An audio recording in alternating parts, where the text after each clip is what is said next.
স্নিগ্ধ বিষ লেখিকা সানজিদা আক্তার মুন্নি পর্ব ৩৫।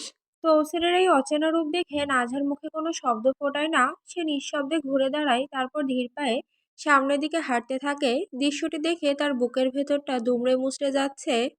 এক অব্যক্ত যন্ত্রণায় নীল হয়ে উঠছে ভেতরটা। তারপরও নির্বাক দর্শক হয়ে দূর থেকে দেখার দীর্ঘশ্বাস ফেলা ছাড়া আজ আর তার কিছুই করার নেই। ওদিকে নাজহাকে চলে যেতে দেখেও তৌসিরের কোনো ভাবান্তর হয় না। সে নির্মম উদাসীনতায় নিজের কাজ চালিয়ে যায়। নাজহা ঘরে চলে আসে দ্রুত পায়ে। এসব দেখে ভয়ের চেয়ে বেশি ঘেন্না লাগছে তার, বমি পাচ্ছে তার। এসব দেখে নাজহার সারা শরীরে এক প্রকার ঘিনঘিনে ভাব ধরে গেছে। নাজহা ঘরে এসে দ্রুত পায়ে ওয়াশরুমে যায়। গিয়ে বেসিনে ওয়াক করে একগাল বমি করে দেয়। এই রক্ত, চামড়া এসব দেখে অভ্যস্ত সে, কিন্তু আজকেরটা অতিরিক্ত ছিল। তৌসির এমনটা করবে তা আশার বাইরে ছিল না। নাজহা জানে তৌসির এমনই, তারপরও খারাপ লাগছে নাজহার, ঘেন্না লাগছে তার। নাজহা বমি করে, কুলি করে চোখে মুখে পানি দিয়ে ওয়াশরুম থেকে বেরিয়ে আসে। ওয়াশরুম থেকে বেরিয়ে আসতেই ওর ফোনে নাজহারের কল আসে। সে কল ধরেই জানায় লুসিয়ান গুম হয়ে গেছে, তাকে পাওয়া যাচ্ছে না। এখন নাজহা কি করে বলবে নাজহারকে যে লুসিয়ানকে তারই স্বামী জ্যান্ত কবর দিয়ে দিয়েছে? বলার সাধ্য কি তার আছে আদৌ? নাজহা তো অভিনয়ে নোবেল জয়ী, তাই সেও কথাটা ইনিয়ে বিনিয়ে এড়িয়ে যায়। নিজেও সমবেদনা জানায়। অনেকক্ষণ কথা বলার পর ফোন রাখে নাজহা। ফোনে কথা বলতে বলতে বেলকনিতে চলে গিয়েছিল। ফোন শেষে বেলকনি থেকে এসে দেখে তৌসির ঘরে এসে গোসল করে নিয়েছে। নাজহা তৌসিরের দিকে তাকিয়েও তাকায় না, মানে চোখ নামিয়ে নেয় আর কি। এক পলক তার পানে চেয়ে তৌসির সরিষার তেল হাতের তালুতে নিয়ে ঘষে গায়ে মাখতে মাখতে নাজহার দিকে এগিয়ে আসতে আসতে জিজ্ঞেস করে, কি হইল, তুমি আমার দিকে তাকিয়ে এমনি চোখ ফিরাইয়া নিলা কেন? এটা বলেই তৌসির নাজহার একদম নিকটে এসে দাঁড়ায়। নাজহা কোনো কথা বলে না, শব্দহীনভাবে তৌসিরের পাশ কাটিয়ে যেতে চায়, কোনো প্রকার বাক্য না ছুড়ে। তথাপি সে যেতে চাইলেই কি তৌসির যেতে দিবে? না, অবশ্যই না, তৌসির তাকে যেতে দিবে না। তৌসির নাজহার ডান হাতের বাহু টেনে ধরে তাকে নিজের সামনে দাঁড় করায় আর তিতকুটে গলায় উচ্চারণ করে, সিনাল সাওয়া সাওয়া করিস না, নয়তো সাওয়া ভৈরা নিমু। কিতা হইছে ক আমারে? চলে যাচ্ছিস কেন? আমার দিকে তাকাস না কেন? নাজহা তৌসিরের মুখ হতে এই বিষে ভেজা অরুচিকর উক্তিগুলো শুনে তার চোখের দিকে মুখ তুলে তাকায় আর বলে, আমার আপনার দিকে তাকালে বমি আসবে, তাই তাকাচ্ছি না। এই যে একটু আগে আপনার অবস্থা দেখে বমি করেছি, তাই আবারও করার সম্ভাবনা আছে, তাই তাকাচ্ছি না। তৌসির নাজহার থুতনিতে হাত রেখে হাসতে হাসতে বলে, ওরে মারছি কারণ ও গাদ্দারি করছে, আর গাদ্দার গো এমন চুদে দিতে হয়, বুঝলি? এটা বলে তৌসির মুখ নামিয়ে এনে নাজহার ঠোঁটের কিনারায় চুমু খায়। নাজহার কাছে এই চুমু মনে হচ্ছে বিধ্বংসী ছোঁয়া। এই ঠোঁটের ছোঁয়া এই মুহূর্তে তার কাছে বিস্ময় স্পর্শের সমান। নাজহা বিরক্ত হয়ে তৌসিরকে নিজের কাছ থেকে সরিয়ে নিতে নিতে বলে, এসব ভালো লাগে না, এক চুমু খাওয়া, এত চুমু আমি নিতে পারবো না। তৌসির নাজহার এই বিরক্তি প্রকাশ দেখে বলে ওঠে, শোনল সিনাল, এই যে দিন দিন তুই এত সুন্দর হইতেছিস, সেটা একমাত্র আমারই দেওয়া চুমুর জন্য। কারণ বউরে জামাই বেশি বেশি চুমু দিলে বউয়ের সৌন্দর্য বাইরে যায়। নাজহা এমন কথা শুনে তৌসিরের চোখে চোখ রেখে প্রশ্ন করে, এইসব হাদিস আর লজিক আপনি কোথায় পান? হাদিস মনে হয় শুধু তুই আর তোর নোবেলপ্রাপ্ত বদমাস বাপসাসাই জানে। আমিও হাদিস জানি। ইবলিশের মুখে কালিমার কথা শুনে মানুষ যেমন চমকায়, তৌসিরের মুখেও এমন কথা শুনে এমনভাবেই চমকায় নাজহা। তৌসিরকে জিজ্ঞেস করে, বাবা, তাহলে শোনান তো। তৌসির বলে, সর পিছনে সর, গিয়ে দেওয়ালে পিঠ ঠেকা, বলতাছি। এতটুকু বলে তৌসির নাজহার দিকে এক কদম এগোয়। নাজহা তৌসিরের চোখের দিকে তাকিয়ে থাকতে থাকতে পিছনে পা ফেলে। ধীরে ধীরে একসময় তার পিঠ ঠেকে যায় দেওয়ালে। তৌসির নাজহার একদম নিকটে এসে নাজহাকে বলে, প্রথমটা হইল, যে বউ জামাইয়ের সামনে যত খোলামেলা থাকবে তার তত সব। যে বউ স্বামীর সাথে মিষ্টি কথা বলে স্বামীকে তৃপ্তি দেওয়ার জন্য হাসে, হাসির সাথে যতটা দাঁত বের হয় প্রতিটি দাঁতের জন্য একটা নফল হজের সওয়াব দেওয়া হয়। যে স্ত্রী স্বামীকে রাতে বলে, আপনি খুশি না হওয়া পর্যন্ত আমি ঘুমাবো না, সেই স্ত্রী জান্নাতি। আর শুনতে চাস হাদিস? নাজহা তৌসিরের কথায় হাসবে না রাগ করবে গুলিয়ে ফেলছে।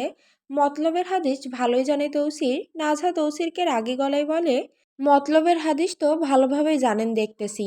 তাহলে এটাও শুনুন, কোনো স্বামী যদি তার স্ত্রীকে কিপটামি করে কিছু না দেয়। টাকার আর কিপটামির প্রসঙ্গ আসতেই তৌসির নাজহাকে থামিয়ে দিয়ে বলে, আচ্ছা ঠিক আছে ঠিক আছে, আর বলতে হবে না, এখন আমার জন্য চা নিয়ে আসো, যাও। হ্যাঁ, এখন তো শুনতে হবে না। এখন যে উচিত হাদিস চলে আসছে কথার টানে, এটা বলেই নাজহা তৌসিরকে ধাক্কা দিয়ে সরিয়ে চলে যেতে চায়। তৌসির ফের তার হাত ধরে নিয়ে বলে, একটু চুমু খাই, পরে যাইস। নাজহাত বিতৃষ্ণা নিয়ে বলে, দিন, তাড়াতাড়ি দিন, নিচে কাজ আছে। তৌসির নাজহার গালে টুপ করে বার কয়েক ঠোঁট ছোঁয়াতে ছোঁয়াতে বলে, তালুকদারের মাইয়া, আজ রাইতে কিন্তু খেলা হবে, মনে থাকে যেন। নাজহা এটা শুনে তৌসিরের চোখের দিকে তাকিয়ে বলে, বারবার মনে করিয়ে দিচ্ছেন কেন? আমি তো আপনাকে বিয়ের পরের দিনই বলেছি, আপনারা যা ইচ্ছা করুন, আমার সমস্যা নেই। তৌসির মুচকি এসে শোধায়, দেখ তালুকদারের মাইয়া, আমার কাছে তোর শরীর পাওয়াটা বড় বিষয় না। নিজের পৌরুষের চাহিদা মেটাতে তো চুটকি মারলেই মাগিরা বিছানায় কাপড় খুইলে আমার জন্য পইরা যাইব। কিন্তু আমি তো এসব চাই না। আমি বিয়ের রাইতেই তোর উপর জোট খাটাইতে পারতাম, কিন্তু খাটাই নাই, কেন জানোস? নাজহা নিরসভাবে জিজ্ঞেস করে, কেন? তৌসির নাজহার গালে দুই হাত রেখে মৃদু হেসে বলে, বিশ্বাসের লাইগা, ভরসার লাইগা। এই যে আমি তোর বুকে মাথা রাখলে তুই আমার মাথাটা নিজের বুকে চেপে ধরে আমার চুলের ফাঁকে হাত বুলিয়ে দেস। যদি তোর লাগে আমি জোর করতাম, এটা তুই কখনো করতি না। এই যে রাইতে দিনে যখন ইচ্ছে তখন আমার বুকে ঘাপটি মাইরা শুইয়া থাকোস, এইটা হলো ভরসা। এই ভরসা তুই আমারে কখনো করতি না। যদি তোর লাগে উল্টাপাল্টা নিজের মন মতো করতাম কিছু। এই যেমন মনে ধরে অমন ওড়না ছাড়া বেসামাল অবস্থায় আমার সামনে থাকোস, আমি তোর উপর শিকারীর মতো ঝাঁপিয়ে পড়লে এটা কখনো করতি না। সবশেষে তুই আমারে ভরসাই করতি না। এমনিতেই তো ঘেন্নাস, আরও বেশি ঘেন্নাইতি। নয়তো চাহিদা আমারও আছে, শুধু কন্ট্রোল রাখি, কারণ আমি বিশ্বাস করি ধৈর্য আর বীর্যের সামলাতে পারলেই জীবন সহজ। সিটের কথাগুলো একদৃষ্টিতে চেয়ে শোনে নাজহা। সব কথা সুন্দর লাগলেও শেষের কথা ভালো লাগে না, মোটেও ভালো লাগে না। কি সুন্দর বোঝালো সে নাজহাকে। আদৌ যদি তৌসির সব দিক এতটা ভাবতো, তাহলে কতই না ভালো হতো। নাজহা তৌসিরের কথাগুলো গিলে নিয়ে দীর্ঘশ্বাস ফেলে একটু উঁচু হয়ে তৌসিরের গালে নিজের ঠোঁট ছুঁয়ে কিছুক্ষণ নিঃশব্দে তৌসিরের পানে চেয়ে ধীরলয়ে ঘর থেকে বেরিয়ে যায়, কোনো প্রকার কথা না বলে। তৌসিরের জন্য চা আনতে যায়। ওয়াসেম একজনকে খুন করতে গিয়ে নিজে আঘাত পেয়ে বাড়ি ফিরেছে, তবে যাকে মারতে চেয়েছিল তাকে মেরেই ফিরেছে। যে লোকটাকে মেরেছে তাকে যখন ধরে তখন সে ভারী কিছু দিয়ে ওয়াসেমের কপালে আঘাত করেছে, কপাল ফেটে রক্ত বেরিয়েছে। তাই ফার্মেসিতে গিয়ে ব্যান্ডেজ লাগিয়ে ফার্মেসির পাশের দোকানেই চুল আর দাড়িগোঁফ ছাটিয়ে পশুর মতো অবস্থা থেকে মানুষের মতো চেহারা বানিয়ে বাড়ি ফিরেছে। তবে বাড়ি ফিরে বাড়ির সদর দরজায় চৌকাঠ মারাতেই ওয়াসেমের শান্ত মেজাজটা টকবগে জ্বলে ওঠে। লিভিং রুমের সোফায় আয়রাত বসে আছে। তার সামনে তৃষ্ণা চায়ের ট্রে এগিয়ে দিচ্ছে। আয়রাত তৃষ্ণার দিকে তাকিয়ে মুচকি হেসে চায়ের কাপটা নিচ্ছে।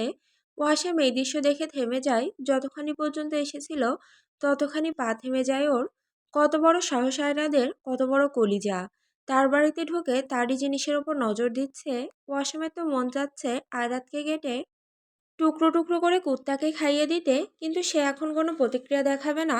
দেখালে তৃষ্ণা মনে করবে ওয়াসিম তৃষ্ণার উপর অধিকার দেখাচ্ছে বা ওয়াসিম তৃষ্ণার প্রতি দুর্বল। এইসব ভেবেই ওয়াসিম নিজেকে সংবরণ করে স্বাভাবিকভাবে হেঁটে যায় সিঁড়ির দিকে। আয়রাতকে দেখে না দেখার ভান করে চলে যায়। তবে যাওয়ার আগে তৃষ্ণাকে বলে যায়, তৃষ্ণা, ঘরে আয়। তৃষ্ণা ওয়াসিমকে দেখেনি, তবে তার গলা শুনে পিছনে ফিরে তাকায়, দেখে সে ঘরের দিকে যাচ্ছে। এই দেখে সে তাড়াতাড়ি চায়ের ট্রেটা নিয়ে রান্নাঘরে যায়। গিয়ে সিতুজাকে বলে, মা, উনি আমাকে ডাকছেন, আমি যাই। আপনি মেহমান দেখুন। সিতুজা তরকারি রান্না করছিলেন, তিনি পেছনে ফিরে তৃষ্ণাকে জিজ্ঞেস করেন, ওয়াসিম চলে আসছে? আচ্ছা, তুই যা, আমি দেখতেছি। তৃষ্ণা মাথা নেড়ে বলে, আচ্ছা। আয়রাত একটা কাজে এসেছে তাদের বাড়িতে। তার বাড়ি দিল্লিতে, গুজরাটে এখানে, অর্থাৎ পাটোয়ারি বাড়িতে কিছুদিন থাকবে সে। কাজ তো বাহানা, লক্ষ্য হলো তৃষ্ণা।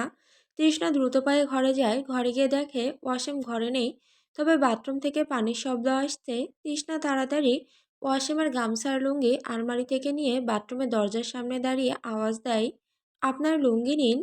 ওয়াসিম রাগাইতে আনতে শাওয়ার সেরে শাওয়ারের নিচে বসে আছে। আয়রাতকে একদম সহ্য হয় না তার। বারবার চোখের সামনে আয়রাতকে যে তৃষ্ণাকে দেখছে সেই দৃশ্য ভেসে উঠছে। মন তো চাচ্ছে আয়রাত আর তৃষ্ণা দুজনকে কিমা বানিয়ে খেয়ে নিতে। এমন রাগের মুহূর্তে তৃষ্ণার ডাক আর তার উপস্থিতি ওয়াসিমকে পাগল করে দেয়। ওয়াসিম তড়ক করে উঠে দাঁড়িয়ে বাথরুমের দরজা খোলে, এক পলক সামনে দাঁড়িয়ে থাকা তৃষ্ণার দিকে পরখ করে নেয়। তারপর কিছু না বলেই দাঁত চেপে তৃষ্ণার ডান হাতের কবজি চেপে ধরে তাকে একটানে বাথরুমের ভেতর নিয়ে যায়। নিয়ে গিয়ে সোজা শাওয়ারের নিচে দাঁড় করিয়ে দেয় তাকে। আকস্মিক কেমন হয় তৃষ্ণা তো ভেবেই পায় না। এই লোক এমন কেন করলো? কি হলো? হঠাৎ এমন উন্মাদ হয়ে গেছে কেন? ওয়াসিম তৃষ্ণার দুই হাতের বাহু দাঁত চেপে ধরে দাঁড় করিয়ে রাখে শাওয়ারের ঠান্ডা পানির নিচে। তৃষ্ণা ওয়াসিমকে কিছু বলার জন্য তার দিকে মুখ তুলে তাকায়। তাকিয়ে বেশ বিস্ময়ে পড়ে যায়। এখন আর তার জঙ্গলের মতো চুলদাড়িগুলো নেই।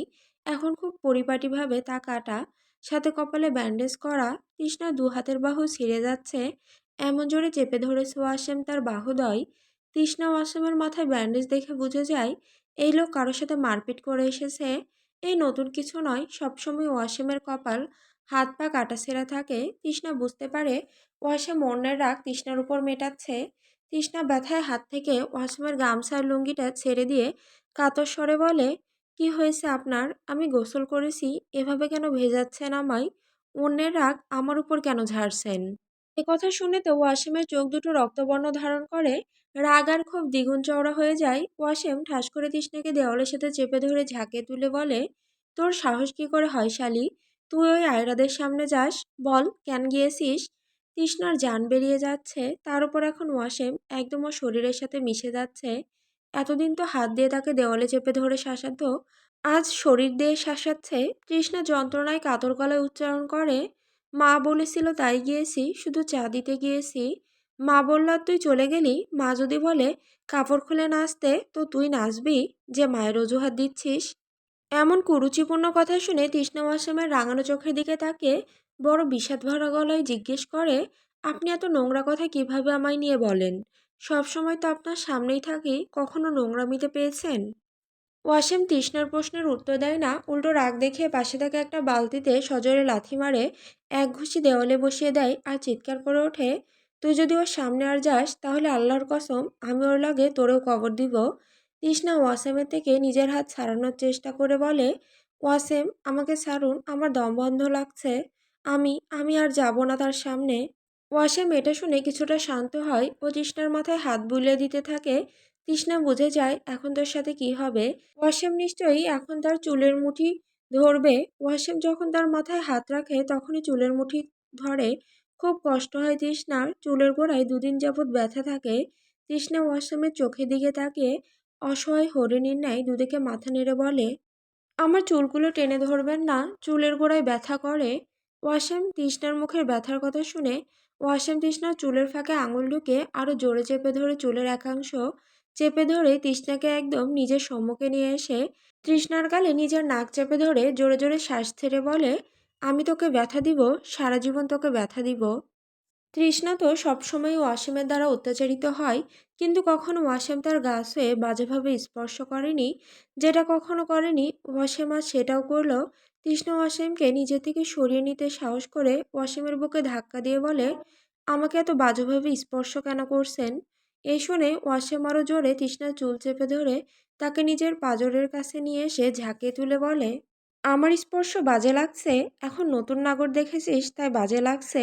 এটা বলে ওয়াসিম তৃষ্ণার ঠোঁটের কিনারায়, নাকে মুখে গালে কপালে যেভাবে পারে ওভাবেই বন্য হিংস্রের রূপে এলোপাথারি চুমু খেতে শুরু করে। তৃষ্ণা যে বলবে আমাকে ছাড়ুন সেই সুযোগও নেই তার। ওয়াসিম এক পর্যায়ে তৃষ্ণার কোমর অন্য হাতে চেপে ধরে তার গলায় মুখ গুজে তৃষ্ণার গলায় জমে থাকা বিন্দু বিন্দু পানিগুলো শুষে নিতে থাকে। দাঁত চেপে ধরে তৃষ্ণার গলায় চামড়ায় ওয়াসিমের এই উন্মাদনা তৃষ্ণা সহ্য করতে পারছে না, প্রাণটা বেরিয়ে যাচ্ছে তার। তৃষ্ণা চোখ বন্ধ করে ডুকরে কেঁদে উঠে বলে, ওয়াসিম আমার চুলটা ছাড়ুন, আর কত, আমার গলা জ্বলছে। ওয়াসিম একটু দয়া করুন না আমায়। ওয়াসিম তৃষ্ণার আর্তনাদ শুনে তৃষ্ণাকে ছেড়ে দেয়। নিজেকে করছিল নিজেরই বোধগম্য হচ্ছে না। তৃষ্ণাকে ছেড়ে দিয়ে ওয়াসিম আবারও শাওয়ারের নিচে বসে পড়ে। তৃষ্ণা লজ্জায় আর ঘৃণায় এক মুহূর্ত সেখানে দাঁড়ায় না, দ্রুত পায়ে বেরিয়ে চলে যায়। সারা শরীর ভিজে কাঠ হয়ে গেছে। সাদা রঙের কামিজ পরে থাকায় সারা শরীরে অবয়ব স্পষ্ট হয়ে গেছে ভেজা অবস্থায়। তৃষ্ণা রুমে আসে, সারা রুমের ফ্লোর ভিজে যায় তার শরীরের পানিতে। ও কোনো রকমে কাপড় নিয়ে কাপড় রাখার ঘরে গিয়ে ভেজা কাপড়গুলো ছেড়ে শুকনো কাপড় পরে, তারপর ভেজা ফ্লোর মুছে নেয়। মোছা শেষে ওয়াসিমের জন্য গামছার লুঙ্গি নিয়ে বাথরুমের সামনে দাঁড়ায়। দেখে ওয়াসিম গোসল শেষ করে ভেজা লুঙ্গি পরে বের হতে নিচ্ছে তৃষ্ণাকে দেখে তার হাত থেকে ছো মেরে গামছার লুঙ্গি নিয়ে ওয়াসিম ঠাস করে দরজা লাগিয়ে দেয়। তবে লাগানোর আগে আঙুল নাচিয়ে হুমকি দেয়, তুই যদি নিচে যাস তাহলে ঠ্যাং দুটো কেটে গর্দানে ঝুলিয়ে দিব শালি তোর। তৃষ্ণা নিঃশব্দে দাঁড়িয়ে থাকে। ওয়াসিম কাপড় বদলিয়ে বেরিয়ে আসে, এসে দেখে তৃষ্ণা সেই আগের জায়গায় দাঁড়িয়ে আছে। ওয়াসিম বেরিয়ে এসে তৃষ্ণার পাশে দাঁড়ায়। তৃষ্ণার ঠোঁট, গাল আর দাড়ির চাপে ছিঁড়ে যাওয়ার মতো দাগ পড়ে গেছে। তৃষ্ণার গলায় ওয়াসিমের দাঁতের দাগে লালচে হয়ে আছে। ওয়াসিম সব দেখেও তৃষ্ণাকে বলে না আড়াল করতে। মূলত তৃষ্ণা এখনো আয়না দেখেনি, দেখলে অবশ্যই সে চোখ মুখ ভ্যাসলিন দিয়ে এই দাগগুলো মুছে নিত। ওয়াসিমের মন চায় এই দাগগুলো থাকুক, এগুলো আয়রা দেখুক। এবার কেন মন চাচ্ছে, কি জন্য চাচ্ছে, কি জন্যই বা এত হিংসে হচ্ছে ওয়াসিমের, তা ওয়াসিম নিজেও জানে না। নিজের জাতশত্রুদের প্রতিও এত হিংসে হয় না যতটা আয়রাদের প্রতি হচ্ছে ওয়াসিমের আজ। ওয়াসিম তৃষ্ণাকে হুকুম দিয়ে বলে, যা কাপড়গুলো বেলকনিতে মেলে দিয়ে আয়, আমি ধুয়ে দিয়েছি। খবরদার আবার ধুতে যাবি না, কাপড় 5 মিনিটের ভেতর মেলে নিচে আসবেই। তৃষ্ণা তো অবাক, বা এত মহান হয়ে গেল ওয়াসিম যে কাপড় ধুয়ে রেখেছে, এত মহান কি করে হলো সে? তৃষ্ণার তো হুকুম মানা ব্যতীত করণীয় কিছু নেই। মার খেয়েও ওয়াসিমের বাধ্য থাকতে হবে, নয়তো লাথি মেরে ওয়াসিম তাকে বাড়ি থেকে বের করে দিবে। ওয়াসিম তৃষ্ণাকে হুকুম দিয়ে ঝটপট করে রুম থেকে বেরিয়ে যায়, উদ্দেশ্য নিচে যাওয়া। নিচে গিয়ে দাঁড়াতেই দেখে লিভিং রুমে আয়রাদের সাথে তার বাবা মানে ইব্রাহিম সাহেব গল্প করছেন। ওয়াসিম আয়রাদের দিকে ক্ষিপ্ত বাঘের ন্যায় এক নজর তাকায়, তারপর ধীরে ধীরে আয়রাদের মুখোমুখি সোফায় বসে পড়ে। আয়রাত ওয়াসিমকে দেখে মুচকি এসে জিজ্ঞেস করে, কি অবস্থা ওয়াসিম ভাই? ওয়াসিম সৌজন্যতার খাতিরে জবাব দেয়, আলহামদুলিল্লাহ, তোমার? এই তো, আমারও আলহামদুলিল্লাহ বেশ ভালোই আছে অবস্থা। ওয়াসিম এই শুনে মনে মনে বলে, জানোয়ারের বাচ্চা, ভালো থাকবি তো? আমার জিনিসে নজর দিয়েছিস, তোর ভালো থাকা তোর পিছন দিয়ে ঢুকামু, সময় হোক একটু। এরই মধ্যে ওয়াসিমকে সিতুজে এসে ব্যস্ত হয়ে জিজ্ঞেস করেন, তৃষ্ণা কি করছে ওয়াসিম, তুই তো এখানে, ও কোথায়? ওয়াসিম এই প্রশ্নের উত্তরে সত্য বলার ভান করে বলে, গোসল করছে। কেন? ও হঠাৎ গোসল করছে কেন? ও তো একটু আগেই গোসল করলো। ওয়াসিম সোজাসাপটা উত্তর দেয়, আমার জন্য করছে। কেন, কোনো প্রয়োজন? প্রয়োজন হলে একটু অপেক্ষা করো, ফরজ গোসল সম্পূর্ণ করে আসুক। এটা বলে ওয়াসিম বসা থেকে উঠে লুঙ্গির কোণ হাতে তুলে নিতে নিতে বাইরে যাওয়ার জন্য পা বাড়ায়। উপস্থিত সবাই তো লজ্জায় থ মেরে গেছেন। ইব্রাহিম সাহেব সিতুজের উপরই বিরক্ত হয়ে গেছেন। কি প্রয়োজন ছিল এই অসভ্য ছেলেকে এসব জিজ্ঞেস করার? কি একটা পরিস্থিতিতে ফেলে দিল, বাপ মায়ের সামনে এমন কথা কোনো পুত্র বলতে পারে শুনি, তার উপর আয়রাদের সামনেই ঠাসঠুস বলে দিল। সিসি, কি ভীষণ লজ্জা, হাই লজ্জা। রাত এখন 9টার কোঠায় গ্রামের নির্জন রাস্তা ধরে ছুটে চলেছে একটি গাড়ির, যার ভেতরে তৌসির, সাথে মিনহাজ মামা, নাজেম চাচা, রুদ্র আর নুহমান। তন্ময় চাচার নির্বাচনী প্রচারণা সারাদিনের ধকল শেষে বাড়ি ফেরার পথ ধরেছে সবাই। তৌসির গাড়ির সিটে গা এলিয়ে দিয়েছে, চোখে মুখে ক্লান্তির ছাপ থাকলেও ঠোঁটের কোণে এক চিলতে তৃপ্তির হাসি তার। সে মেয়র, কিন্তু তার চেয়েও বড় পরিচয় সে গণমানুষের চোখের মণি। প্রচারে নামলে মানুষের যে বাঁধভাঙা উচ্ছ্বাস আর ভালোবাসা দেখা যায়, তা নিয়ে বেশ সন্তুষ্ট তৌসির। তন্ময় চাচার নির্বাচনের প্রচারে আজ গিয়েছিল, সারাদিন কেটেছে এসবেই। আহা, মানুষের কি ভালোবাসা তার জন্য! মানুষ তো তাদের লোকদের দেখলে বলে, তৌসির ভাই কোথায়, উনি আসেননি? ওনার কথাগুলো শুনতে বেশ ভালো লাগে। ওনাকে এদিকে আসতে বললেন। সারা দেশে তাদের দলের নেতাদের মানুষ দেখতে পারে না, কিন্তু এখানে তৌসিরকে মানুষ বড্ড ভালোবাসে। এই ভালোবাসা তৌসিরকে গভীরভাবে ভাবায়। সে মনে মনে নিজেকে প্রশ্ন করে, স্বভাবশত পুরোদস্তুর জাউরা কিসিমের, মুখে কোনো লাগাম নেই, তবুও মানুষ কেন তাকে এত ভালোবাসে? এই সমীকরণের উত্তর সে কিছুতেই মেলাতে পারে না। জনসম্মুখে বাছবিচার না করে টাসটুস সত্য বলে দেওয়াই তার মজ্জাগত স্বভাব, যা মনে ধরে তা বলে দেয়। এই ঠোঁটকাটা স্বভাব আর অসংযত ভাষার জন্য কতবার যে সমালোচনার তীব্র তীরে বিদ্ধ হতে হয়েছে তাকে, তার হিসেব নেই। সারা শহর, এমনকি গোটা দেশ তাকে গালিবাজ নেতা হিসেবে চেনে। অথচ অদ্ভুত এক মায়াজাল আছে তার এই গালিমন্দের আড়ালে। নিন্দুকেরা যাই বলুক, সাধারণ জনগণ এই গালিবাজ তকমা ছাপিয়েও তার মাঝে খুঁজে পায় এক বিশ্বস্ত বন্ধুকে। তাই তো সব বিতর্ক একপাশে ঠেলে জনগণ তাকে নিজেদের মানুষ বলে বুকে টেনে নেয়। তৌসির যতই ছলচাতুরি করুক না কেন, জনগণকে সে ঠকায় না। এই তো আজকের এক ঘটনা ঘটল। তৌসির মাছের বাজারে সাধারণ মানুষকে ভোটের গুরুত্ব বোঝাচ্ছে, চড়া গলায় কথা বলছে জনতার ভিড়ে। ঠিক এমন সময় এক শয়তান সাংবাদিকের উদয় হয়। প্রচারণার মাঝখানে হুট করে মাইক মুখের সামনে ধরে নিয়ে সে এক বেখাপ্পা প্রশ্ন ছুড়ে দেয় তৌসিরের দিকে। আপনাদের দল যদি গতিতে যায় তাহলে প্রথমে আপনারা কি সারা দেশের কারেন্টের খাম্বা সব সাফ করার পদক্ষেপ নেবেন? এমনিতেই মাছের বাজারের হট্টগোল, তার উপর এমন অহেতুক ও খোঁচা মারা প্রশ্ন শুনে তৌসিরের মেজাজ আর ঠিক থাকে না। মুহূর্তের মধ্যেই ধৈর্যের বাঁধ ভেঙে যায় তার। কোনো রাগঢাক না রেখেই সে ওই সাংবাদিককে মুখের ওপর এক মোক্ষম জবাব কষে দেয়। সাফ তো করবই, তবে করার আগে আপনাদের মতো সাংবাদিক নামক সাংবাদিজ্ঞ পেছনে কারেন্টের খাম্বা জয়ডা লাগে তয়ডা ভরমু। ভরার পর বাকিগুলো লন্ডন সাপ্লাই দিমু। ব্যাস, যা হওয়ার তাই হয়ে যায়। মুহূর্তের মধ্যে পরিস্থিতি ঘেটে যায়। নিউজ চ্যানেলগুলো লুফে নেয় এই গরম খবর। যা পারছে তাই প্রচার করে যাচ্ছে। চারিদিকে এখন শুধুই তৌসিরের এই উত্তপ্ত বাক্য বিনিময়ের ক্লিপের আলোচনা। তৌসিরের মুখে এমন আগুনের ফুলকি অবশ্য নতুন কিছু নয়। সারা দেশের মানুষ এখন তার এমন কাণ্ডে অভ্যস্ত। ২৪-এ নির্বাচনের সময়ও এক আওয়ামী লীগ নেতা ধর্মকে পুঁজি করে মানুষকে ভুলভাল বোঝাচ্ছিল। তৌসির তখন সরাসরি মিডিয়াতেই সেই নেতাকে ধুয়ে দিয়েছিল তার বিখ্যাত উক্তিতে, সাওয়াই নাই ঠিকানা, নির্বাচন আইলেই সাজে কাকুরা মাওলানা। তখনকার মিডিয়া পাড়ায় এই এক কথাতেই তুমুল আগুন জ্বলে উঠেছিল। আর ঠিক তার এক সপ্তাহ পরেই গুম হয়ে যায় তৌসির। স্বৈরাচারের নির্মম শিকার হয়েও সে যে আজ এখানে দাঁড়িয়ে আছে তা কেবল হায়াত আর ভাগ্যের জোরেই।